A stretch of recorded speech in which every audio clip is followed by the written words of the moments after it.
Good evening, everyone. I am your host, Jason Miles, and welcome to another episode of This is Revolution Podcast.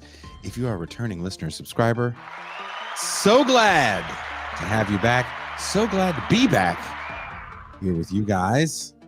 If you're new to the channel, hope you enjoy what you see. If you do like what you're seeing, please don't be afraid to hit the like or subscribe button on your way out. So we'll be back Saturday morning with another fun show.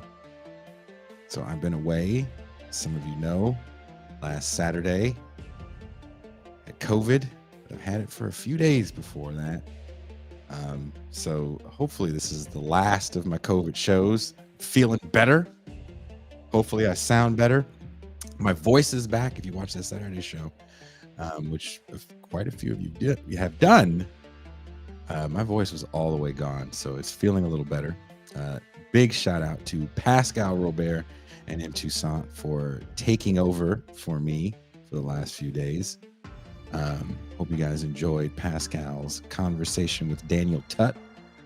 It's been a long time in the works, so I watched a little bit of it. It was interesting.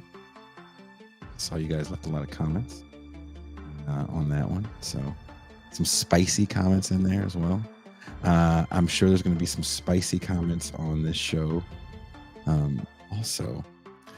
Today we're going to have a fascinating discussion lined up with Doug Lain, the founder of Sublation magazine, who recently embarked on a unique journey to the Republican National Convention. Known for his incisive commentary and thought-provoking analysis, Doug offers a distinctive perspective that challenges conventional narratives.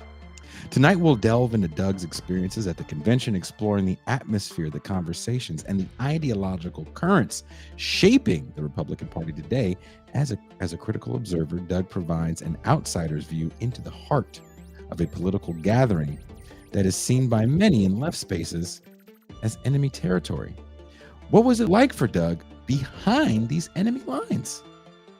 We'll explore what Doug witnessed at the convention, from the rhetoric on the main stage to the dynamics in the corridors. How is the GOP positioning itself for the upcoming elections? What are the key issues and messages resonating with its base? And how does the convention reflect broader trends in American politics? Is there a GOP candidate beyond Donald Trump that can take the party back to the party of Lincoln? Join us as we delve into Doug's insights and reflections on the Republican National Convention, shedding light on the evolving landscape of American politics and the forces driving change within the GOP. Please welcome my friend and founder of Sublation Media, Doug Lain. Hi, Doug. How are you? hey, how you doing? I'm okay. How are you? I'm doing okay. I just today downloaded all the footage from the RNC onto my ancient desktop computer, and I've got a new hard drive. I'm going to be putting that on, external hard drive. Looking through the footage, was hoping I could pull a couple of clips to show on this show, but the audio that we recorded is not synced to these files, so it would just be silent footage almost. So you did the thing where you recorded the video and then you had them speak into the audio so you could have better audio. We had boom mics and and handheld mics, and it was just you and Chris Catrone? Yeah, no, it was me and Chris Catrone and Clint and Danny and a whole bunch of other people. A whole crowd of people came around. It was the Platypus Gang throwing in to make this happen. Well, tell. So I haven't seen Clinton forever. I had two experiences going to the RNC. One was going to the RNC, walking around outside the perimeter, interviewing Republicans. Was it your first time in Milwaukee? Yeah, it was. Is Milwaukee still the most segregated city in America? I don't know. You're like, I don't know. I wasn't talking to any black people. No, I did talk to black people there, a few, but I didn't ask anyone about whether or not it was the most segregated city in America. But what I was saying was that I had two experiences. One was Did you disappear for good? No, I'm here. Oh, good. Oh, good. One was that I walked around the perimeter of the RNC. The other was that I spent a week, 3 or 4 days living with a bunch of Zoomer and millennial platypus people or platypus adjacent people. And I would say that was as strange an experience as hanging around the Republicans and as exciting. Was it because they have closed for the season? No, it was because they just would not stop talking about American history and about the political moment. And, I would say things like, there was one moment where I was like, has anyone here seen Rocky IV? And they just all turned. They were, I don't know, talking about Woodrow Wilson or something. And they just turned and looked at me and like I was probably the biggest idiot they'd ever seen. And also they had no idea what I was talking about. And I realized I was by far. Well, what did you mean by Rocky IV, Doug? I've seen Rocky IV. Well, Rocky IV, yes, of course. You and I, we would know what Rocky IV was and what it is and how important it is. But they just didn't. It was a conversational gambit, non sequitur that went nowhere. So was it hard for you to explain to them that more people know about Rocky IV than anything they're talking about? I didn't even try. I just said sorry and went back to looking at Twitter. Well, aren't you glad I wasn't there for that one? Because that would have been hard. No, we could have had the conversation about Rocky IV. But the person that I hung out with the most while I was there was Benjamin Studebaker. You ever had him on? This is Revolution? No, I saw him on a show with a guest I'm going to have on probably, I think, next week. The young man One Dime, he does like these video essays. Studebaker was on there, and I think Studebaker wrote a few things for Sublation, if I'm not mistaken. Like One Dime's like what, 15 years old or something? He's a kid. He's in his 20s. I think he's in his latter 20s. But no, like these people like One Dime and Plastic Pills, they've come up, and I've been doing this since 2009, and they've come up, I guess in the last half decade, and I feel like they're I'm losing my edge. That's what I feel like. That old LCD Sound System song is my, it's my theme song. I'm losing my edge. These kids are coming up from behind, and they're actually pretty nice. I really like the young man. I don't ever feel worried about young people coming up because to somebody, I'm a young person first and foremost, and second of all, I don't know, it doesn't bother me. I'm not afraid. There's people that want to hear what a 46-year-old man has to say, and there's people that want to hear what a 24-year-old has to say. Yeah, sometimes they're not the same person. I think those two things are true. I'm not so sure. There's a lot of people want to hear what a 53-year-old man has to say. There's so many people that Joe Rogan is like 50 something. Yeah, well, if I was Joe Rogan, it'd be different. It'd be different if I was Joe Rogan. Anyway, enough about my neurosis. You're taller than Joe Rogan. Yeah, that's true. But I do want to remind people that Doug will be joining us for the Champagne Room. Last time Doug was here, we played a game that I thought was the most genius piece of writing Toussaint Night ever done. And I don't think Doug's laughed that hard in a while. And the game was called "Are You a White Ally?" And the answer is no. The answer is flat out. We have I made one just for Doug that's going to make him so happy. It's called "Are You a White Ally 2 Kamala Edition." Oh no. I don't want this. I don't need this. So we are going to get a little serious here because I do want to know what you saw. I like, all jokes aside, when I knew you were going to the DNC because you and I had spoke about that. Yeah. But going to the RNC was something I didn't know you were going to do, but I know you said you wanted to make a documentary. So now I'm seeing you want to juxtapose these two conventions and have a conversation about American politics. We're both kind of doing something similar. You're actually doing some man on the street stuff where I'm using archival footage with kayfabe. I don't know if I told you, I signed a deal with Means TV. Great. This week, and all the video essays are gone off the channel. They're all going to be there, and everything new for the next 3 years is going to be there. Oh, And kayfabe excellent. is one of those things. But, that's me talking about the American political moment and the way we look at politics in general and how we see the world. I think yours is going to be probably slightly different. Yeah, I mean, there may be elements of it that are similar to the kind of Critical Cuts, Adam Curtis ripoff kind of videos that I've made for the channel, but there's going to be quite a lot of on the street interviews and in-person interviews uh, built in, or that's probably going to be the primary kind of footage and element that we exploit to make the film. The model that we're working off of is an old film called The Last Party that featured Robert Downey Jr. back in 1992, where he went to both the RNC and the DNC and Junior or people. senior? Robert Downey Jr., the Iron Man. Oh, okay. Yeah, it was around the same time that at that point, he had just made the movie Chaplin, or was in the process Oh, of making wow. Chaplin. Okay, this is right when he cleaned himself up, right? Right, or right before he fell off the wagon again. Yeah, I think he had cleaned himself up. He'd just gone through something, and he made this film. And but so it was sort of as much about him as it was about the politics. And then in 2000, I'm not sure when the next one was made, but they did another one. I think it was for the 2000 election, but it may have been 2004 or 2008.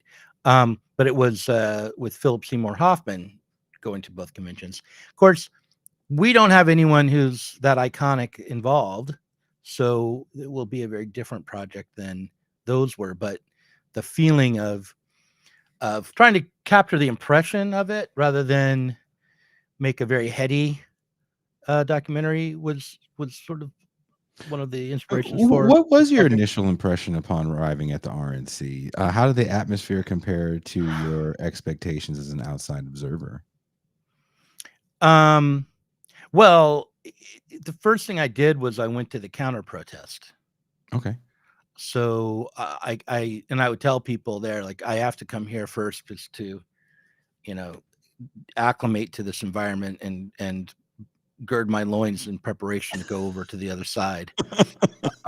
So you were a little worried.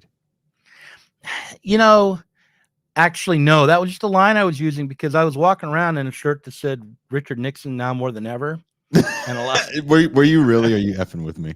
No, I was. And so the Democrats at the counter protest were giving me a side eye. Yeah. And so I was like, no, I'm one of you. But I interviewed some people there, and it was comfortable because the kind of people who were at the counter protest were the kind of people I've been mingling with that have been in my milieu forever. Were you recognized? I was recognized, but not at the counter protest. I was recognized outside the perimeter of the RNC by another YouTuber streamer who I didn't know, but he approached me like we were best buddies. And It was Vaush? No, it wasn't Vaush or anyone like that. I some Irish guy, but he was chasing people as they would go in and out of the RNC, calling their names and trying to get them to talk on camera. I think he went after Vivek Ramaswamy at one point, didn't get anywhere with that. But was that part of your goal? I'm sorry, Doug, but was that part of your goal to interview people as well? Yeah, no, we did. I mean, we reached out to Vivek Ramaswamy's media people. I don't think we landed an interview with him, but we did land an interview with one of his representatives. There are a number of, I think Matt Gaetz is on. There are a number of delegates. There are a lot of people who we got on camera, and there was more than I wasn't the only one doing interviews, so I'll have to go through and look and see all the people we captured. But for me, not having seen all the footage yet, just giving my impression of being there and participating in making this thing, there were a few moments that defined it in my mind. The first one, well, first of all, before I even left, it was just a few days earlier, you had the attempted assassination of Donald Trump, right? So that set up an expectation at the RNC and going into the RNC that things would be upbeat. In that moment, there was a feeling that Trump was kind of probably unbeatable. Also, the idea that he was Hitler had seemed to have been shaken, even on the left to some degree. Because after that, so I was going into the RNC expecting to see them triumphant, but that isn't really what I found, because I didn't take their reality into account. And what's their reality? Well, their reality is that there are factions and splits within the Republican Party, and I would say the main faction, the main split that I saw on the streets had to do with abortion.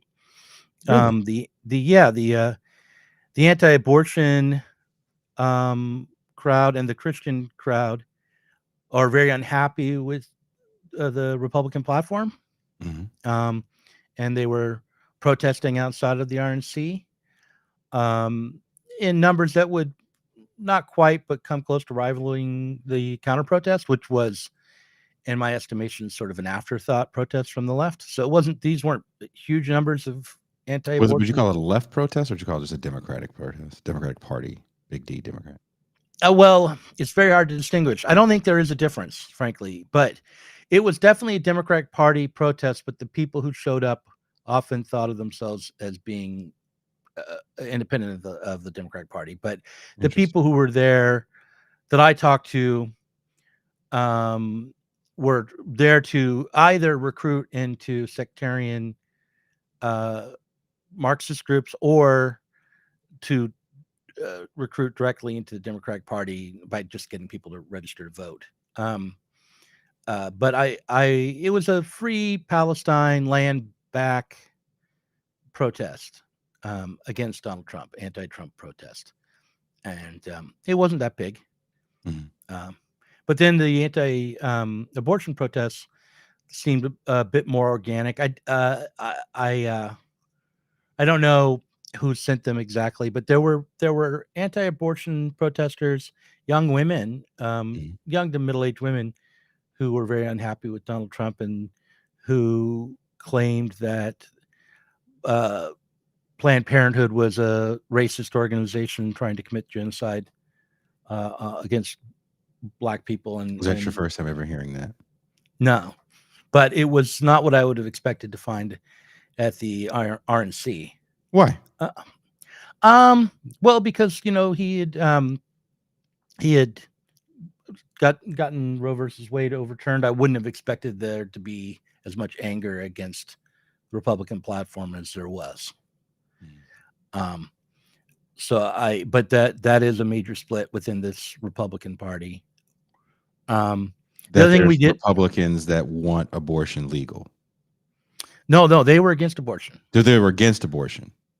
Yeah, these are anti-abortion protesters at the RNC saying that Donald Trump had abandoned them because he was going to allow Planned Parenthood to continue, and he was going to allow abortions to continue in America.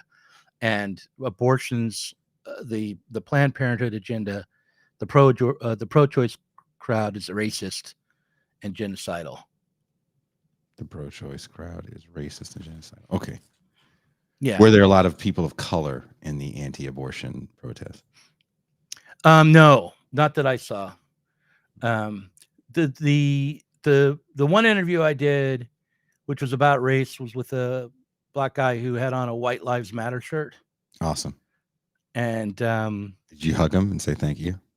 No, that's not professional. Jason, I simply approached him and asked him if I could interview him for the documentary.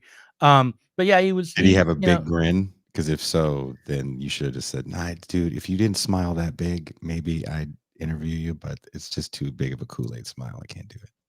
I just no. Who would be grinning? I was grinning. Was the Black man just grinning like, "Oh wait, well sure, I'd be more than happy to give you an interview." No, he was not. He had been talking to people. He was there as a YouTuber, He had a YouTube channel and had gone viral about 2 years earlier. Doing something like that, like saying white people are awesome. He was saying that he was tired of being used as fodder for the Democrats, that there wasn't as much division in America as the liberal woke people want to pretend there is, that we can all get along and we should look out for one another, just regardless of race. Mm-hmm. And, he went viral with that kind of thing from a black guy. And that's when he started working for Turning Points. You didn't realize it was a Turning Points guy. That's their whole spiel. I know so many black people that got sucked up into them around 2018 or so, because that's their whole leaving the plantation. Yeah, I don't know. I don't think he had an official. I think he was pretty happy to be an independent YouTuber. He had 150,000 subscribers on YouTube, he told me, and the plaque, the coveted YouTube. He was walking around with it? No, I just I asked him, did you get the plaque? Yeah. Did you get that? Because I want that. And he's like, yeah, 100,000. I have it. Yeah. 150. Yeah, I don't know about Turning Points, but that did sound like, it did seem to me that he had hit a message that would click with an audience, right? That there was certainly an audience that would want to hear precisely that kind of thing in that kind of simplistic language. The other thing we did was we went to the counter convention, which was where the Never Trumpers were. The guy that from the Bulwark, I think Charlie Sykes is his name, and Joe Walsh, the Tea Party Republican, were on stage when I got there, and I listened to them talk, and then we interviewed them both afterwards. But these are the people who are aligned with Jeb Bush or George W. Bush or Lynn Cheney, Mitt Romney, the old Reaganites.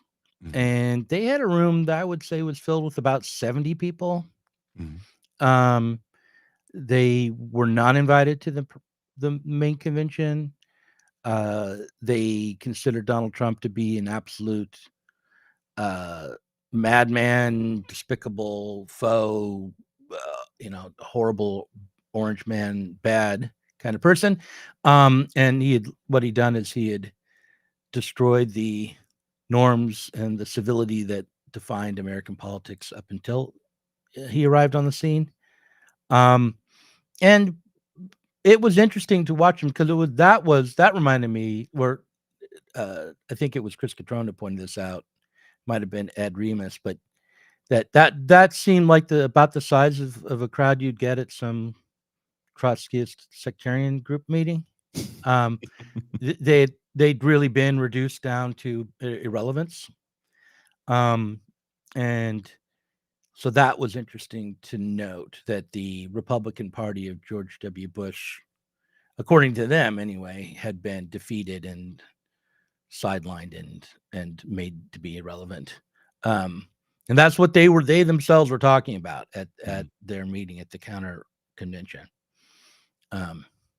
Yeah, so that's sort of a sketch. The other thing I did was, I'll tell you another story in a bit, but yeah, but you have some questions, I guess. Oh, yeah, you do.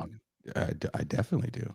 What were the dominant themes in the speeches and the discussions at the conventions? I listened to some of it as I was driving back to Mexico from the Bay Area. It's kind of sound like the same standard Republican gobbledygook. Everybody that's a Democrat is a socialist, and they want to take all your rights away, like choosing what charter school your kid gets to go to. And what else? Just making the world a socialist hellscape. So what were you getting? What were the main themes that you heard? Well, I didn't go into the hall. We didn't have media passes, so I didn't listen to the speeches in the context of rapt attention, but I was in a bar talking to my fellow Marxists while those were going on. But the impression I got was that the Republicans, they certainly railed against the radical leftists and the Marxists, I'm sure. But there was also an attempt to I don't know. The whole thing struck me as, especially when I was just talking to people on the street and the delegates, that what they were really wanting to do is revive the United States, revive America, to return to some sort of politics that would be able to, uh, get rid of the inflation, get people to be more harmonious, get rid of all the woke nonsense, that kind of thing.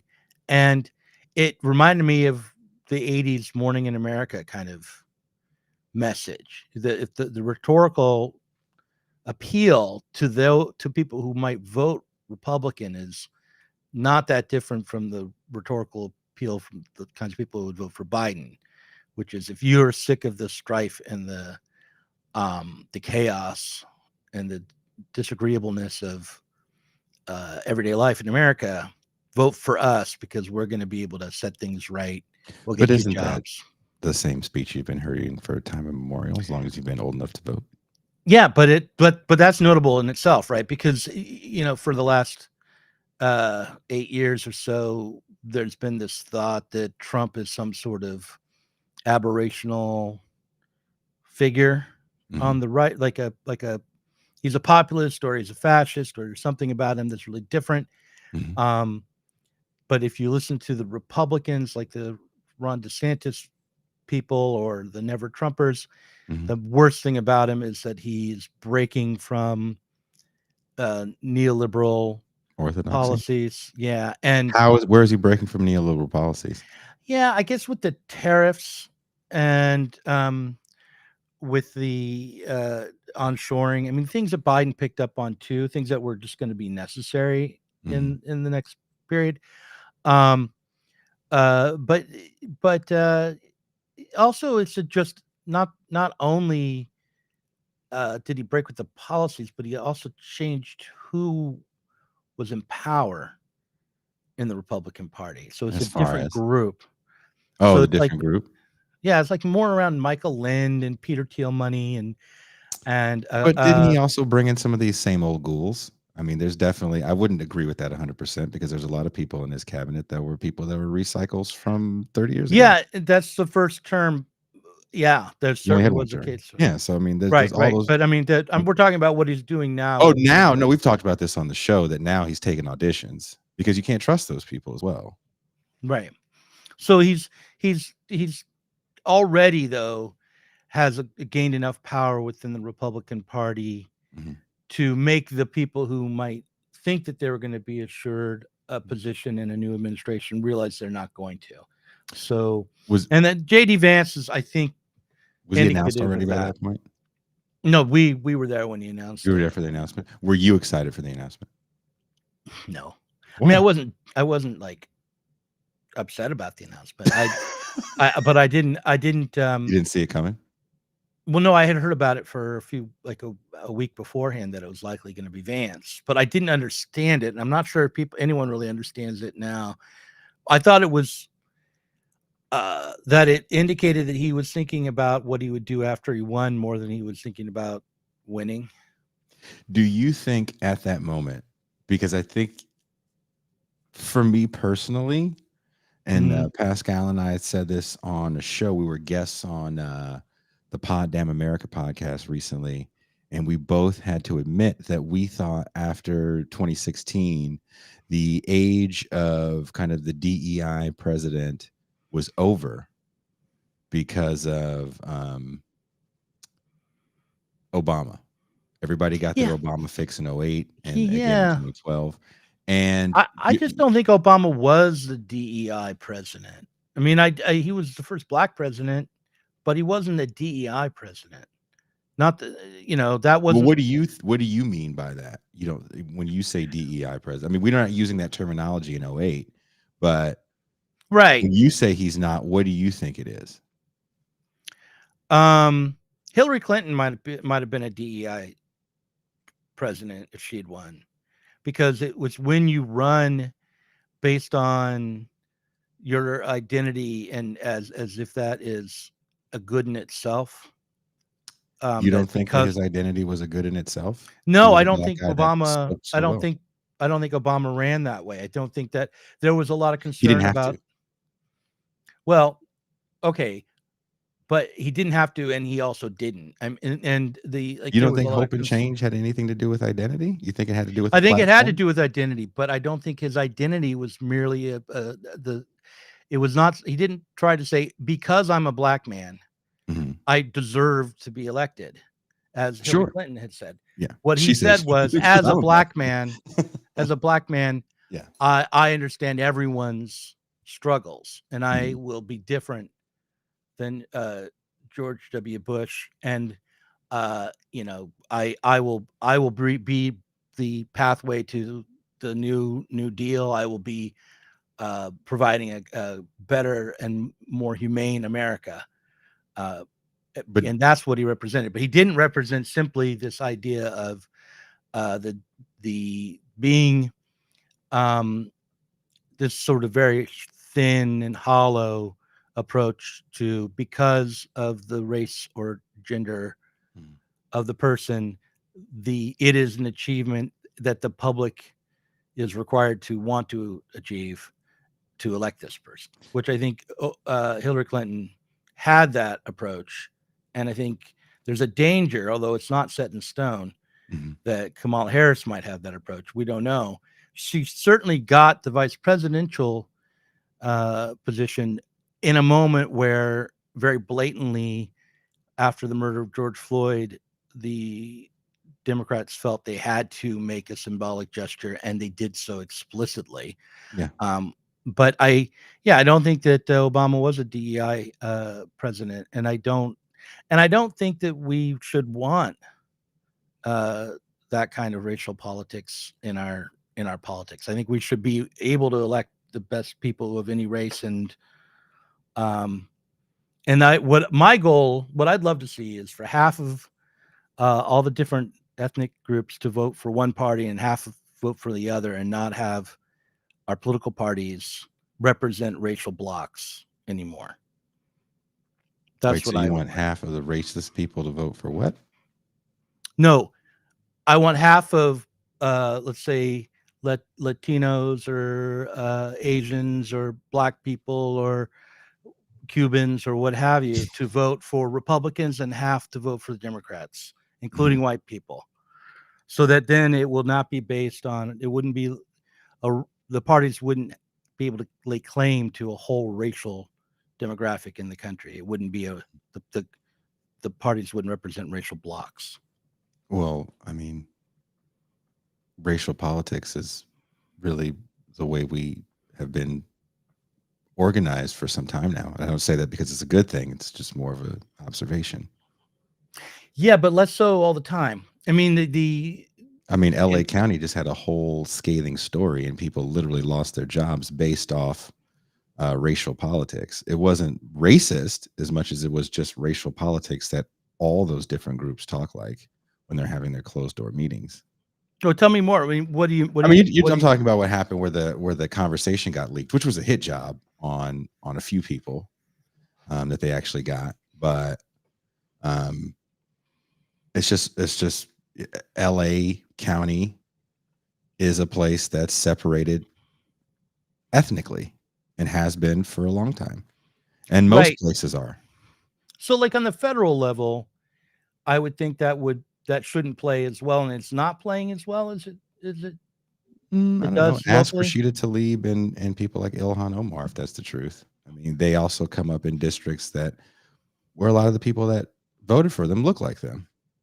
There's a But aren't massive those very Somali, deeply blue but there's areas just a already? massive Somali population where Ilhan Omar comes out of in Minneapolis, and there's a big Palestinian population where Rashida Tlaib comes out of in Michigan. You know, it plays a factor. We can't act like it doesn't. I'm not saying that it And I'm mentioning this like doesn't in on a those larger instances, federal but level as well. I mean, but my question Mhm. is, can you win those seats without winning those votes? No, No? no. Okay. And that's That's why why they're you deep want to blue. have that And that's why you want to have that's that why they're power, deep right? blue. That's why you want to have that power in that way, so you can control those seats. Right. So, and that's why they're deep blue, is because of the racial demographics. Sure.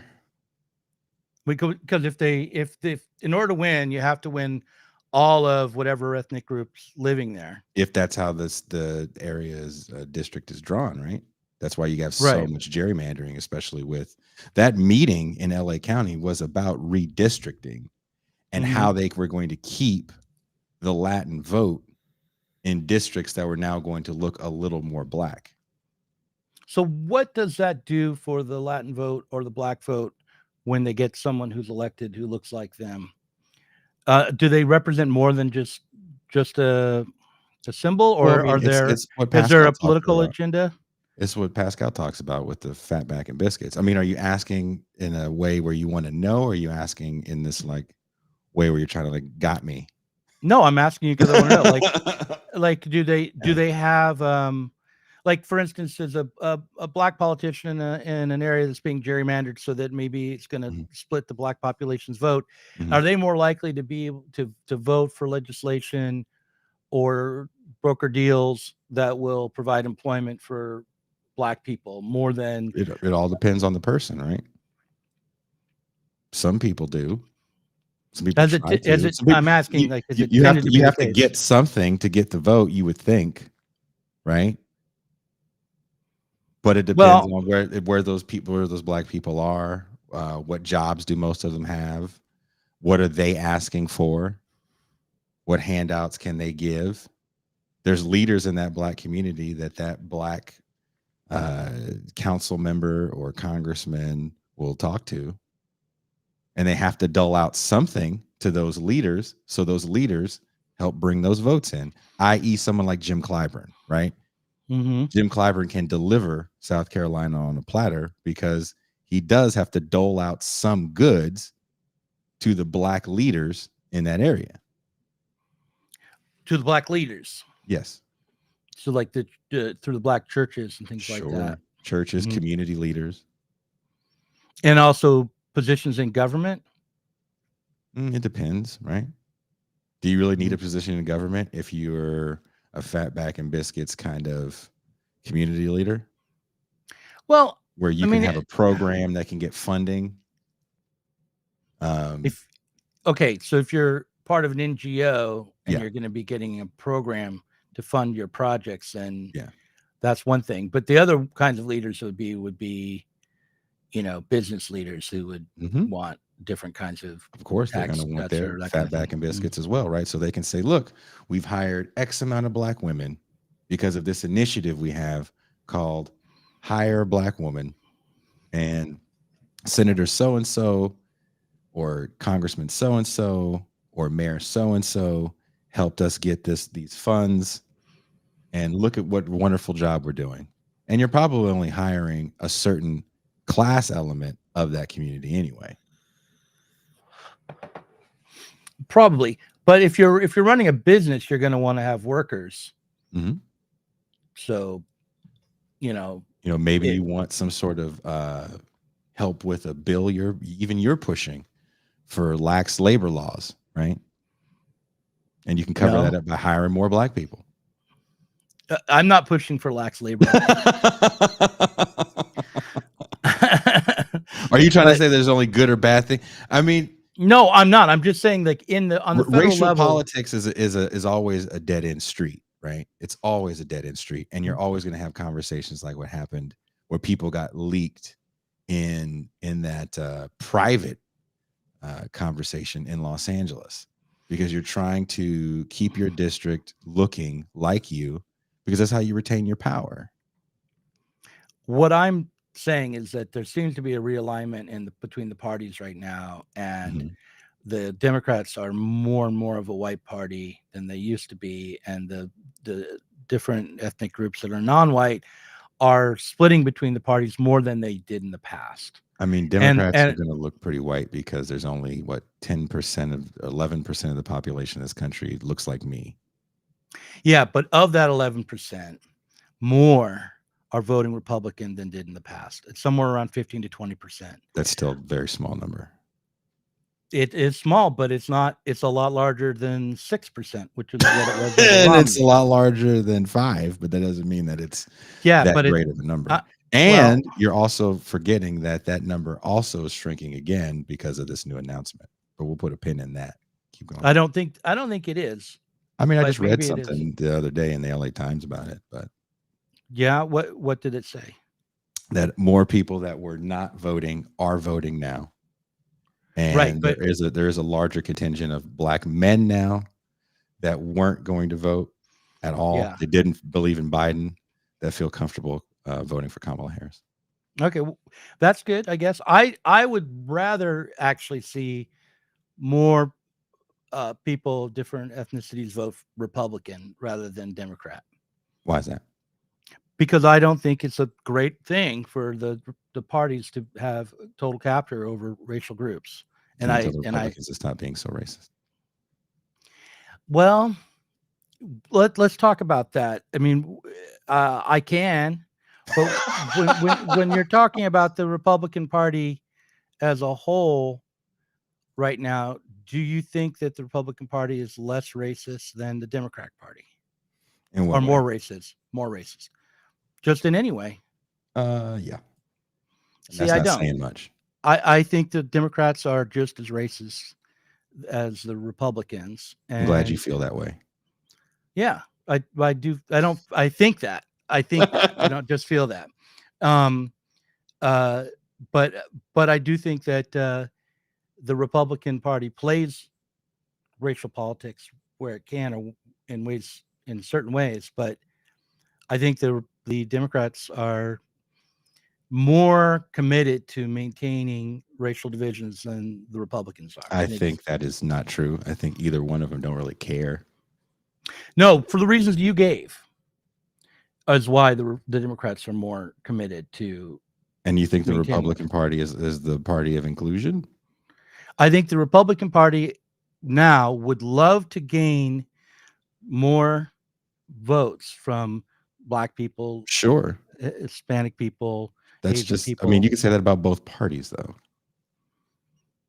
Well, you can say that about both parties, but I think both parties are massively racist. I do too. But the point is that I think the Republican I Party think the would Republicans rather. can lean in with their racism in a way that Democrats try not to.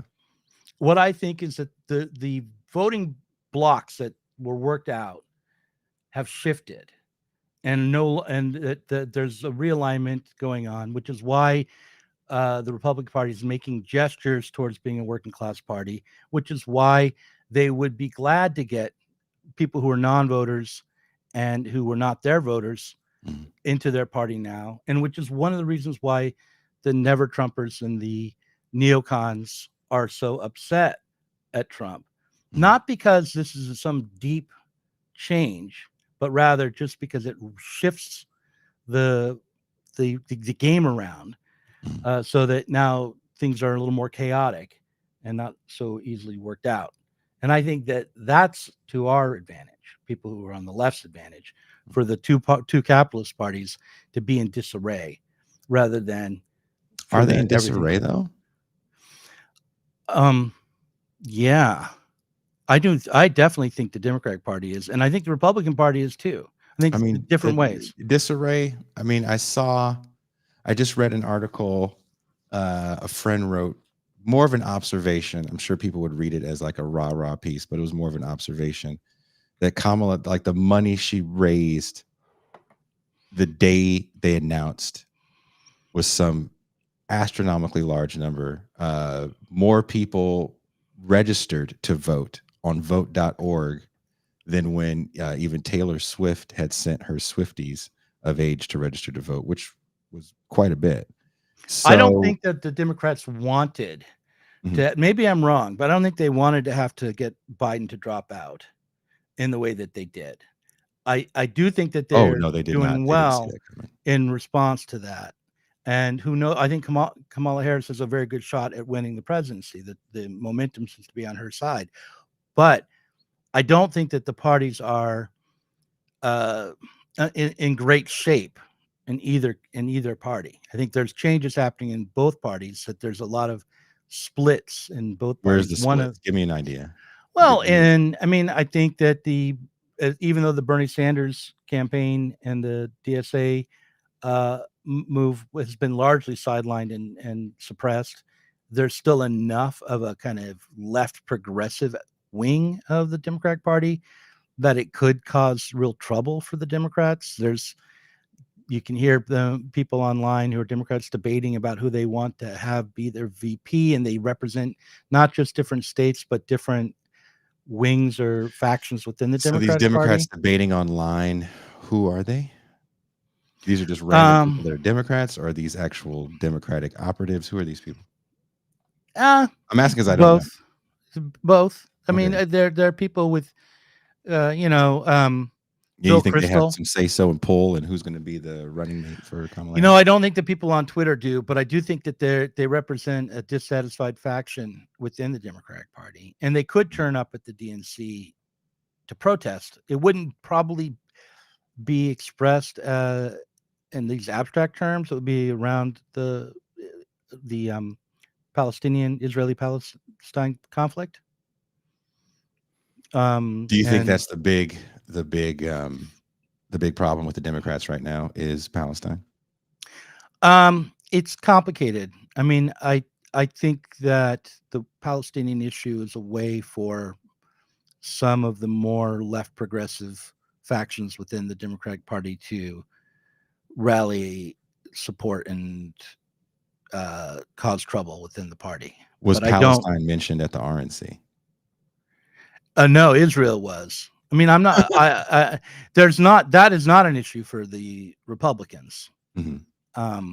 That there is no pro-Palestine faction within the Republican Party. Mm-hmm. Was there a ceasefire faction at the very least? I don't think so. No, there was a in the war in Ukraine faction, but I think that Trump is promising to just, go full in with Israel, and everyone's kind of lined up behind that in the Republican Party and in the Republican base. Although that was slipping a little bit at one time, a little while ago, which you did polling of Republicans. Their support for Israel was declining a bit, but it's not a major issue within the Republican Party. But the point I'm making is I think that both parties are in disarray. For the Republicans, it's because Donald Trump is an amateur. This is you saying this, or this is the Republican take? This is my take. Okay. Not the Republican take. Okay. But it's because Donald Trump is an amateur. He's bringing in a lot of new people who don't have a lot of experience. He's ejected the old hands from the party. And there's kind of a Chris Catrone said this, and I thought it was true because we were watching the RNC from the bar. He said, yeah, there's a kind of a not quite ready for prime time quality to all this. Whereas I think the Democrats are much more professionalized and together, but they have more serious fissions and fractures within. Do you think those fissions and fractures actually mean something within the party? Like, for example, do you think the quote unquote progressive wing of the Democratic Party actually has any sort of sway where it actually would be a major fissure? I think if the like, for example, AOC, we've said this before on this show, is a person that at this point, she's going to win that seat for the next 15 years if she wants it, maybe even 20, right? Mm-hmm. Norm said at the Sublation launch party 2 years ago that he felt that AOC wanted to be Nancy Pelosi. Maybe he was right. She's positioned herself to pretty much be that. Is she part of the fissure, or do you think she falls in line if the company line is you can stay quiet if you want to, but this is what we're going to do here in the Middle East?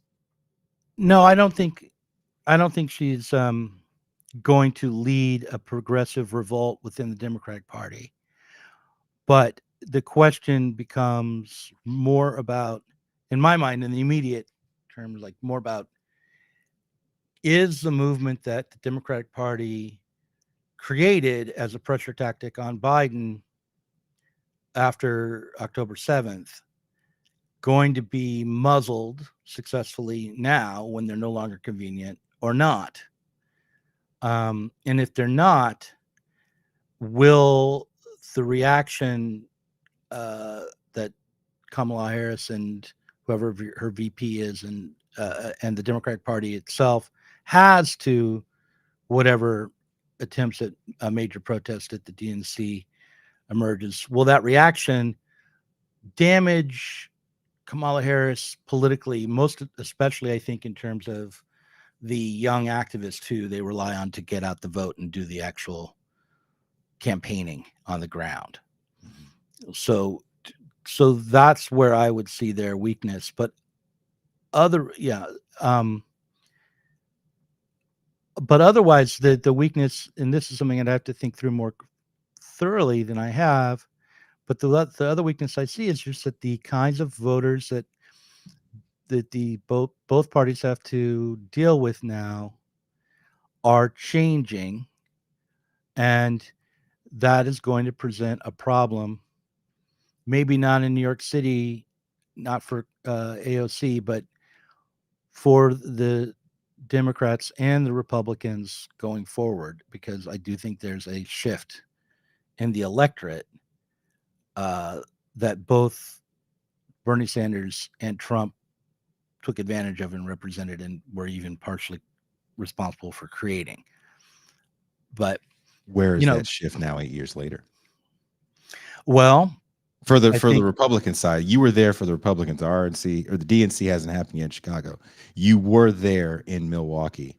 Where did you see that shift 8 years later now? Well, I think that J.D. Vance is representative of that shift. Interesting. Yeah, because I think that a figure like J.D. Vance would not have had any place in the Republican Party before Trump, and he does now. And I think he wouldn't have had any place in the Republican Party before Bernie Sanders, and he does now. I think that, and he was a never Trumper for a minute, wasn't he? He was, and he got famous by being a kind of quasi class warrior, but of a certain type, of a pull up your pants type. When he wrote Hillbilly Elegy, right? Yeah, he's on some uplift, yeah. But he's nonetheless the idea that you need to address working class issues from within the Republican Party. It's not entirely new, but it's a change, and I think it's a change that we can point to the millennial left and like the Bernie Sanders left as having helped to create. Because by defeating that within the Democratic Party, that's left the right-wing version of that social democratic effort some space to dominate. Is that a good or bad thing in your opinion? It's not good in terms of like, it's not going to lead to much uplift in reality for working class people, unless we're just going to be lucky enough to go through some sort of boom in the next 4 to 8 years, which would probably happen under any administration if it was in the cards. But it is a good thing for people who are socialists or trying to think politically, because when there is chaos within the capitalist parties, that there has to be a space for an opportunity for a new political movement, an independent left, socialist left to emerge. Now, Harris comes out of California, my home state, most beautiful state in the union. You man? No. You want to challenge me on that? No, I'm reading the comments. Sorry, what did you say? Don't read the comments, Doug. Don't read the comments. Something Spencer about Leonard's all in the comments. Don't read them. What's he saying? I don't give a shit. Going back to California, problems Democrats are banishing opposition from many parts of the country. Yeah. Okay. Anyway, go ahead. Now, she was there for Proposition 22, which was an assault on labor. It's been back and forth in the courts. It's been held up. That labor assault will stand. That does come from big tech money. Big tech money has been waging war on labor. Is Kamala Harris going to be the big tech president? And are we going to have a horrible Labor Party because of that? Or do you think she's going to stand in line with most Democrats from the West? I think the PRO Act is dead on arrival. That's my impression. But that both the conservative Social Democrats and the left Social Democrats are still clinging to it. Like Sohra Bamari is big on the PRO Act, and so is Bhaskar Sankara. How do you feel about the PRO Act? I'm not that interested in the policies that the NLRB is going to enact. I mean, I wouldn't be at all sad if the PRO Act went through, because it would make it easier to unionize. So I'm for that in theory. But because it's dead on arrival, I just wouldn't want to organize around it anymore. I mean, it's attaching your movement to a dream that you've already woken up from. So you don't think you can organize around the PRO Act? No, if organizing around the PRO Act is only organizing back into one of the two capitalist parties, probably at this point, is it's likely to be the Republican and it's the Democrat. And neither party is going to pass it. So it's like, I don't think it's a live issue anymore. That's just my impression, though. And if I'm wrong, I'd be glad to be wrong. But so the question is she going to be the big tech candidate? I think they're both kind of courting big tech, right? Peter Thiel money is behind JD Vance. I mean, I don't think that Kamala Harris is going to be more beholden to big tech than the Republicans would be, than Donald Trump would be, or JD Vance would be necessarily. I think there's more of a likelihood that the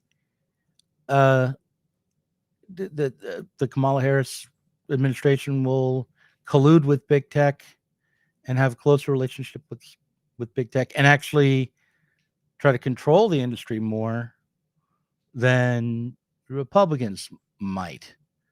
But I would have to read up on that to say that with a lot of confidence. But I would expect more continuity than anything. One last thing, as we're approaching the hour, and I definitely want to, I know it's late. I have a story I didn't get to tell about being at the convention, which has to do with actually meeting a Trump voter on the way in.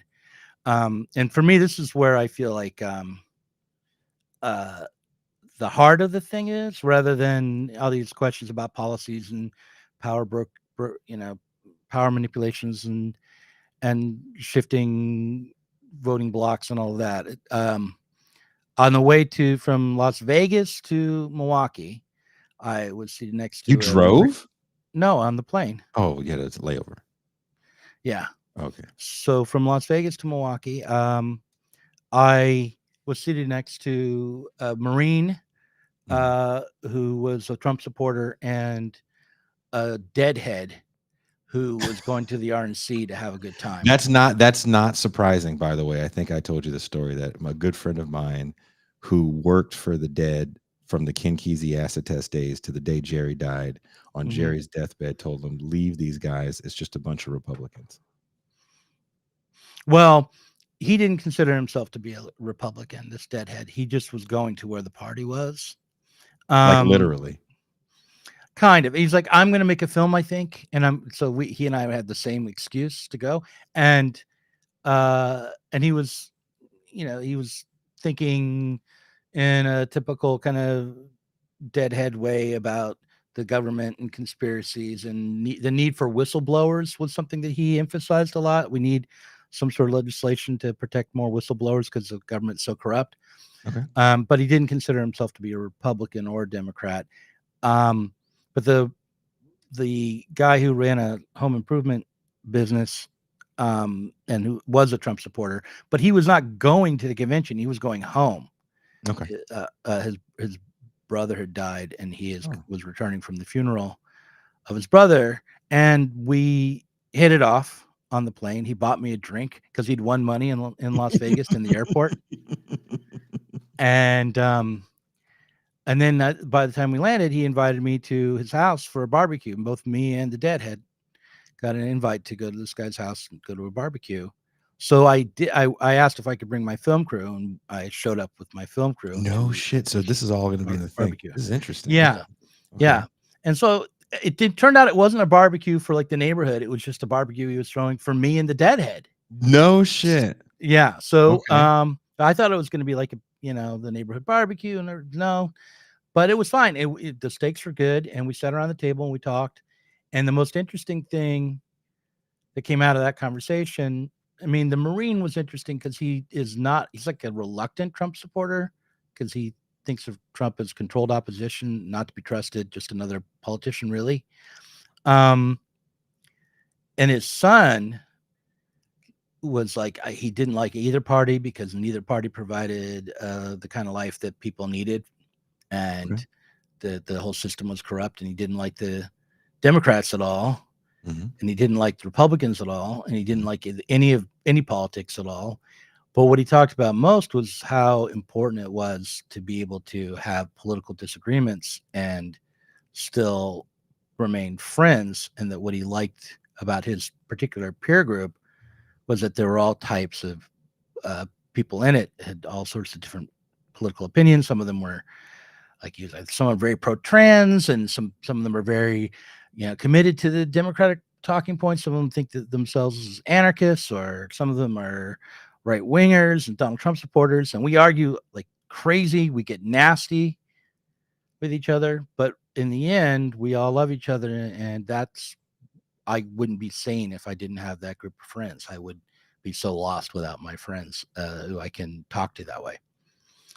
And I thought that was important to hear, not just because I like the sentiment, but also because it demonstrated that this kid, who looked like you might expect a young Trump supporter to look, had like a heavy metal shirt on or something, and I have a heavy metal shirt on.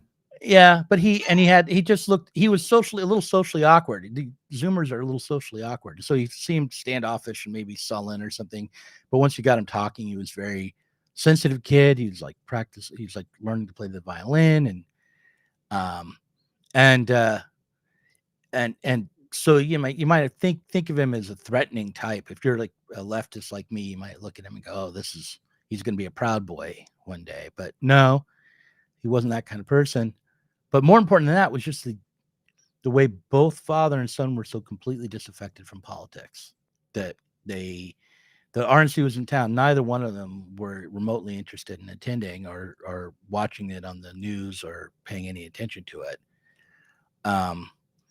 And I feel like that is the truth of American politics for the most part, that's how most people in the country relate to politics, as something that is alien and other and an intrusion at best. And that they may take one side or another, but it doesn't reflect deeply on their lives, really. So anyway, How does that make you feel? I won't get into our private conversations that you and I have had, but how does that make you feel when you sat down and broke bread with this family? That's not, if they are online, they're not in the same spaces that you and I are in. They definitely have political opinions that you might agree with slightly more. But how does that make you feel when you actually meet real people that just don't give a damn about some of the things that people yell at each other on the line for? Literally I feel good. threaten It you makes for. me it makes me feel good Mm-hmm. to realize that he wasn't crazy enough to be that invested. I mean, and I thought that I'm hoping that when I go to the DNC that I can hang out with some regular people in Chicago who are also not really part of the convention, and maybe break bread with them and find the Democrats who aren't that invested, and kind of find out about what's going on in their lives too, because I feel like that's the real background for this moment. Would you like to do more interviews? Because it sounds like this happened by chance. Totally Would you did. want to do more interviews like that, where you can kind of, and you probably can in a place like Chicago. You're only 45 minutes to an hour away from where you were in Milwaukee. But would you rather do more interviews where maybe you get an outside snapshot of protests and counter protests, and maybe can get a little bit of the interviewing of Matt Gaetz, or you go to the DNC, maybe you get a I don't know, Rashida Tlaib or something like that. And then, but still, you want to talk to actual people that may not be at the function and hear what they have to say, juxtaposed to people that are, there. Yeah, I would like to do that for sure. And I might try to orchestrate that. The fact that it was spontaneous and accidental when I went to the RNC, I think was made it more authentic and was to my advantage. I think you're an affable gentleman who is a great interlocutor. So I can see you doing that, and it's still coming off as honest, because I don't think you would have to be contrived in your approach. I think you're just a decent dude. I like talking to you. Yeah, I like talking to you, and I think I like talking to people in general. So that's, I think, an advantage I might have as I try to do that. But I overall, like, what I would hope that might come out of this documentary are two things. One is that I guess it's that as bad as things are in the country, the problem isn't everyday people, and that underneath the animosity and the differences in policy that are in the party, there's still a lot of opportunity for coexistence and even possibly building something new with people that you wouldn't necessarily think of as your allies before. That isn't to say, like, you're going to join up with any pre-existing right-wing group, but it does mean that if you're meeting someone who thinks they like Trump, or who thinks that has different opinions than you do about various cultural issues, whether they're on the right or the left, there's a common life that we actually still share, I think, and that we could build from. Well, that sounds beautiful. I would never eat carrot and raisin salad. Why? It's gross. It's just not my thing. The raisin part. Huh. The raisin part. Huh. The combination. Well, it is my favorite salad, actually, and I get a lot of shit from this show because of that. People think raisins are odd for some reason. I think raisins are they're Jesus's gumdrops. Okay. All right. So Doug is going to be joining us in the champagne room.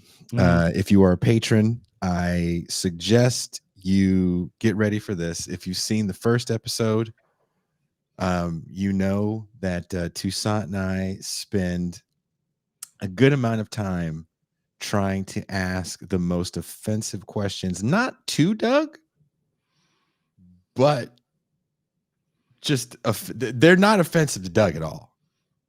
And he usually does the right thing by answering with some trepidation, because these questions I have to put behind a paywall because I'm just trying not to get shot. Just trying not to get shot. Yeah, I have no idea. Here's the thing about my experience with this. I have no idea what I'm in for when I go in. And when I leave, I still don't know what's happening.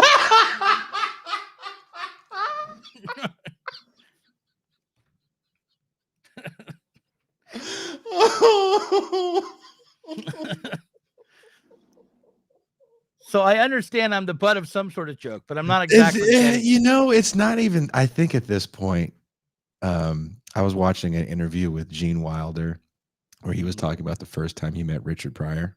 Mm-hmm.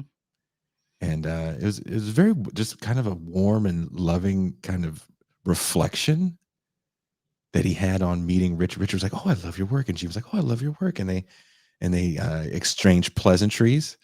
Then they kind of went over how they were going to handle the script. I think this was for Silver Streak, one of those movies. Yeah, that was their first time together. It's for the Silver Streak. Mm-hmm. And so Gene Wilder said something that was just so right on, and it made me think of you. He goes, Richard improv'd a line, and sometimes your first instinct is, oh, that's a good line, I have to beat that. But it wouldn't have been good. So I just improv'd another line, but it was to play off that. It wasn't to try to one up that. And I was like, oh, Right. it's just me and Doug. Yeah, I don't. It's Yeah, just me and Doug. I agree with that.